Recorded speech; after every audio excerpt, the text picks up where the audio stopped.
Hey guys, it's time for a little nostalgia as I go on to my next build, the Seeker from Space Academy.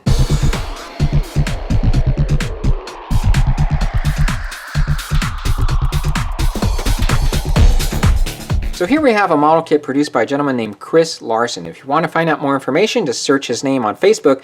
I believe if you type in Lunar Models or Larson Designs, those names will also take you to his Facebook page. He's a guy who produces a number of different kits from the sci-fi genre, and this is one of his latest ones. This is a ship called the Seeker from a show called Space Academy. If you're old enough, this will probably bring back some memories of Saturday mornings for you. If not, you can certainly search more information online. But in short, Space Academy was a show produced by Filmation. They were a company most famous for Star Trek the Animated Series, but they did produce a lot of different shows during that time, and a couple of them were live action, and Space Academy was one of them.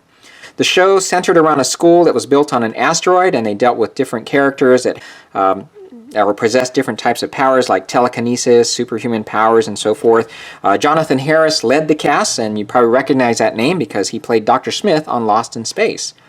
So again, this ship is called the Seeker, and it's the ship that they use to get around with on the show.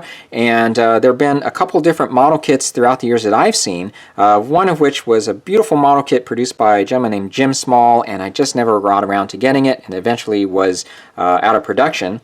And so as soon as I found out Chris was making one, I just had to get a hold of it because, well, this brings back a lot of memories for me too. So this is a resin kit, and it comes with the pieces that you see here. Let's go ahead and take a closer look. So the one thing you always want to be mindful of, or hope for getting anyway, is a good casting of the model. And this looks to be the case here. This is the forward section. The model comes with these 9 pieces, and there are a few air bubbles here that we'll have to deal with, but overall it looks pretty good. The panel lines are a little bit light, so we're going to have to probably rescribe some of these or make them a little deeper. We've got the back section here, which is really the most detailed part of the ship, and this actually looks pretty good. I don't see a lot of imperfections here. We've got the bottom section of the ship. Again, a pretty good casting here, not a lot of imperfections here either.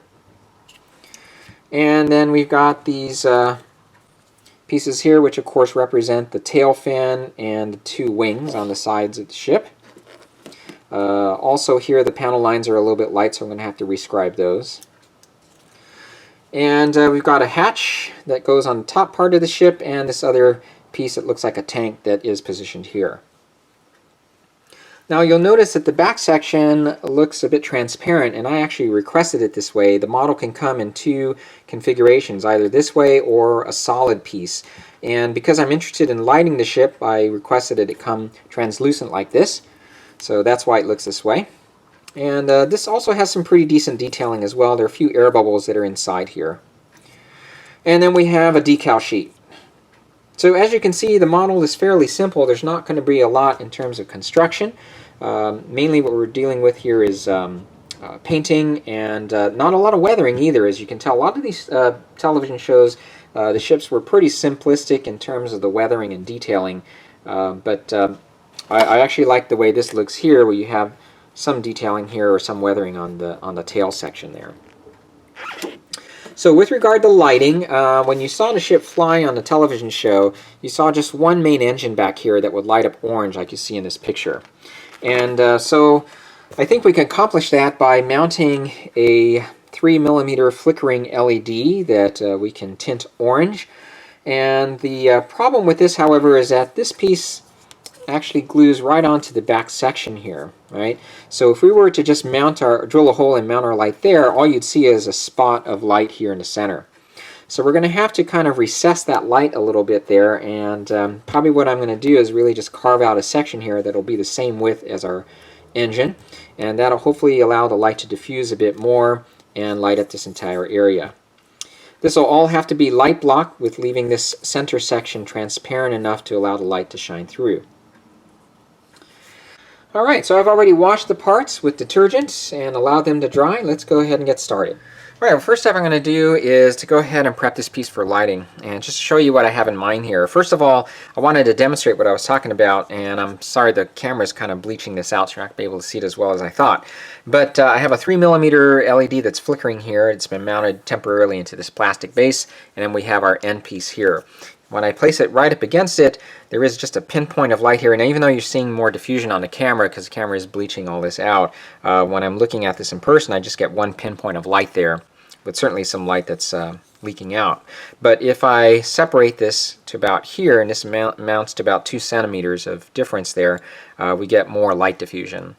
So that's the plan, is to create some sort of space here for that, and I'm going to go ahead and use this drill bit here to create a circular hole first, and then I will carve out the rest of it with the Dremel.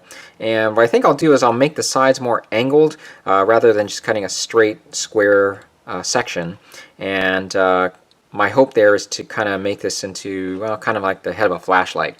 And hopefully that'll give us the light dispersion that we're after. So cross your fingers, hopefully this will work. Let's go ahead and get this mounted and set to go.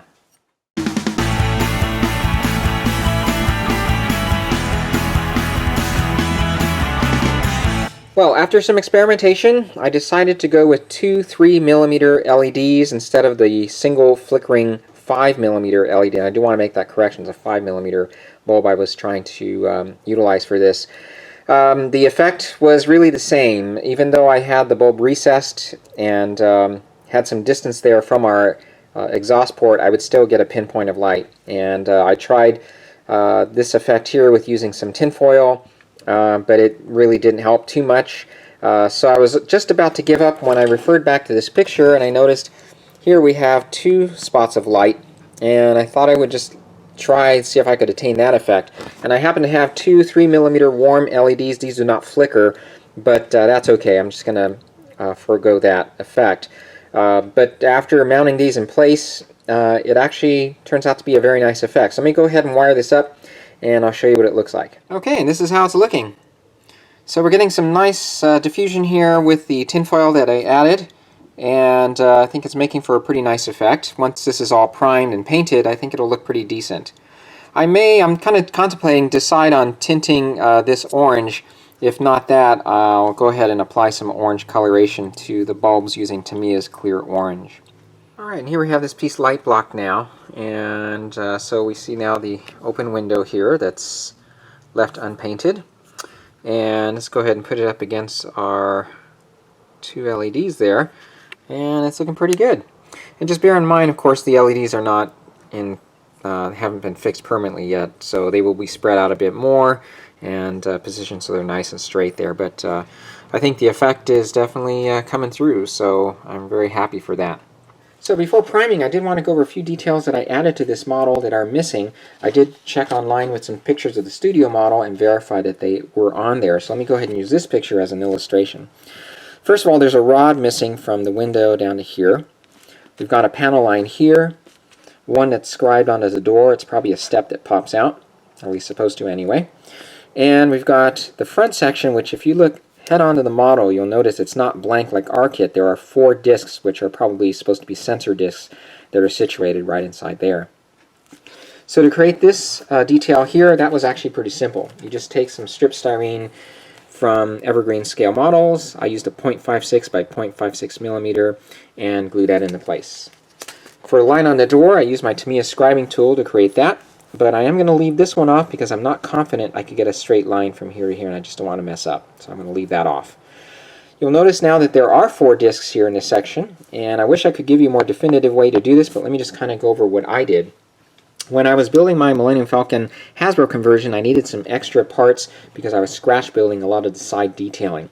Happened to be by a Japanese novelty store, and they sold these little car kits that are contained in these clear plastic bags, so you can see the parts there, and they look like interesting parts that I could use, so I purchased a couple, and sure enough I ended up using a lot of them. But I try not to throw a lot of small parts out, so I leave them in my parts drawer, and as I was rummaging through there to see what I could come up with for those discs, I came across these little circular discs from one of those car models, and they fit perfectly.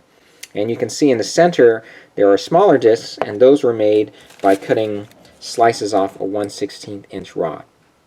So if you're going to make these discs, I wish I remembered the name of the car model, but that's been so long, I'm sorry I don't remember that. But one suggestion might be to look for a thicker styrene rod. This is a 1/8 inch rod. If you can find one that's a little thicker than that, it probably would work pretty well.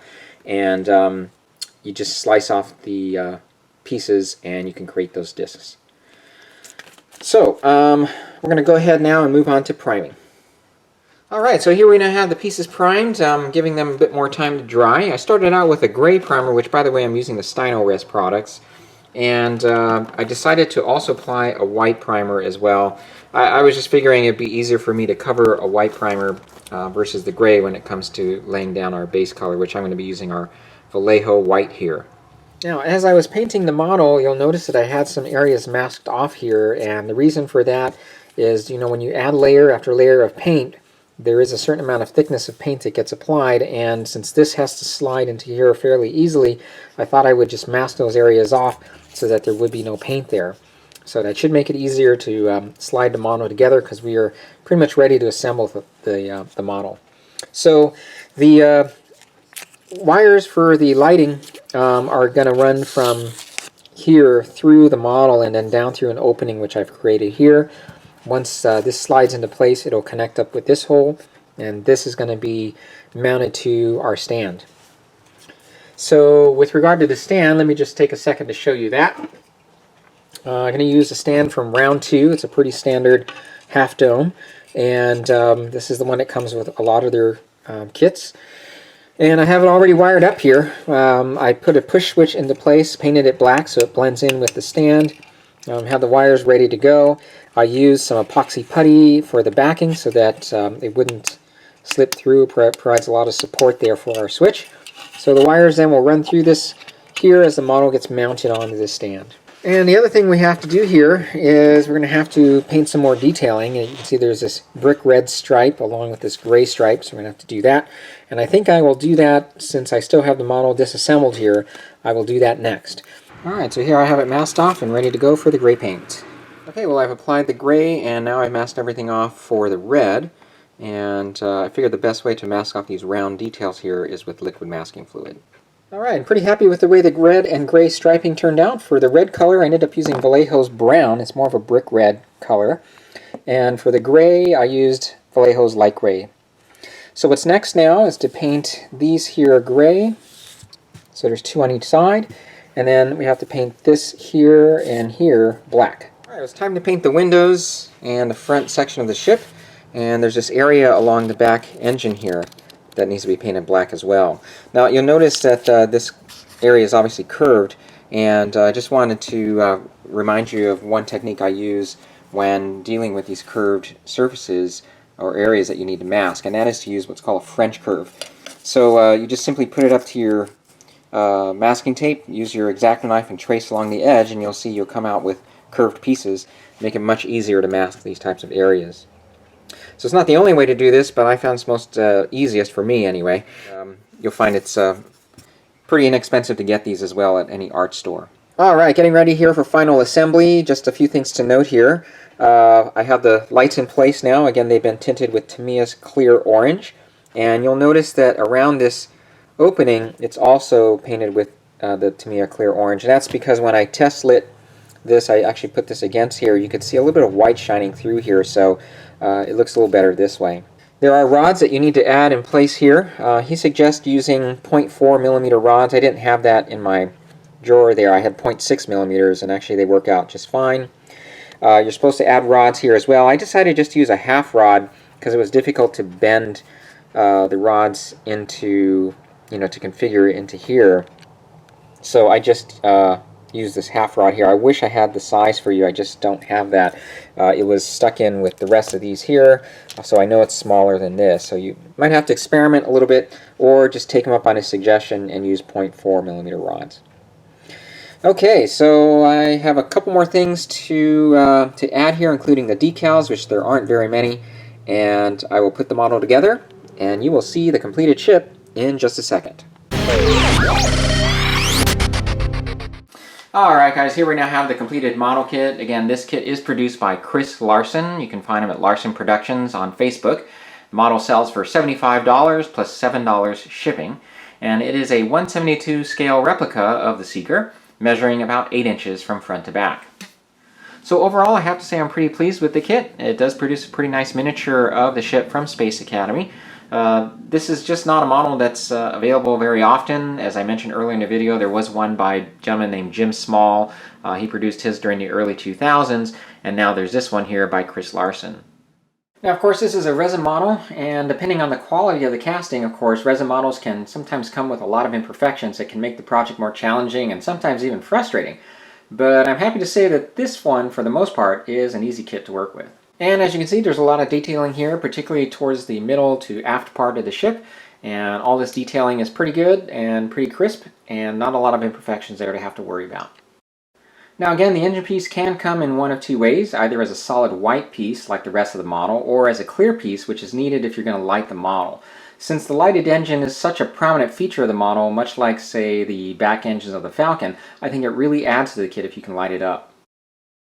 Now, the one thing I should have spent a bit more time on is light blocking. I thought that a good coat of primer and 2 coats of black paint would be enough, but unfortunately it wasn't.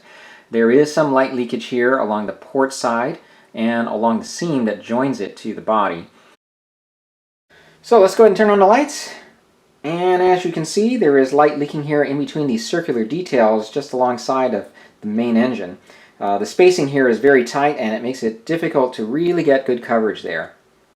So I left the model this way so you can see what I'm talking about. I intend on going back and try to cover these areas better, but just be aware that this is something that you need to pay closer attention to.